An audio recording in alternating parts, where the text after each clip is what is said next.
Hey guys, it's horror stories, scary stories central. Today's video is about SCP-173. Let's get right into it.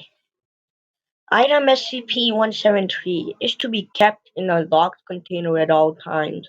When personnel must enter SCP-173's container, no fewer than three may enter at any time, and the door is to be relocked behind them. At all times, two persons must maintain direct eye contact with SCP-173 until all personnel have vacated and relocked the container.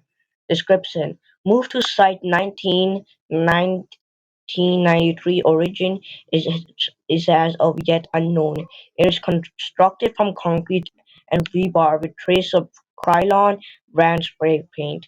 SCP-173 is animated and extremely hostile. The object cannot move while within a direct line of sight. Line of sight must not be broken at any time with SCP-173.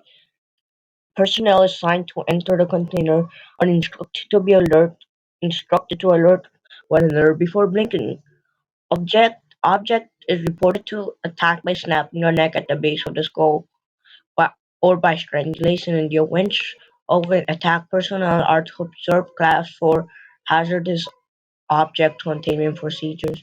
Personnel report sound of scraping stone originating from within the container. When no one is present inside, this is considered normal, and any change in this behavior should be reported to the acting HMCL supervisor on duty. The reddish-brown substance on the floor is a component of feces and blood. Origin of these materials is unknown. The enclosure must be cleaned on a bi-weekly basis. SCP-173 is an useless type. Yeah. So we'll get more into. There are multiple different interpretations and possibilities of the origin of SCP-173. Due to the amount of tales written about it, most of these do not specify a date. The only one that does date its creation to 1987. In her masterpiece, SCP-173 is described as a being an art piece made by a woman out of her husband whom she killed with a baseball bat for forcing her into an abortion. This gives credence to the baby-like appearance of Frame and smothering him into liquid concrete. Eventually they mix together and she starts painting. She describes it as her new baby and walks away only to be killed. Another possible origin comes from the tale SCP-173 minus E, which describes the decommissioning of SCP-173 in its rubble. Agents Min find a canister, and inside is a note reading "Are we cool yet?" implying that SCP-173 was made by an art group of interest. Are we cool yet? In a tale of five offerings, the Howling Temple of the Black Moon's Light, five rules made SCP-173. The first gave flesh, the second gave soul, the third gave the power to move when alone, the fourth gave life and the power to think, and the fifth blink.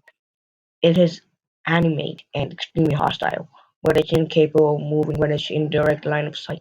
The attack speed of SCP-173 is known. However, it's stated it can cross entire continents in minutes.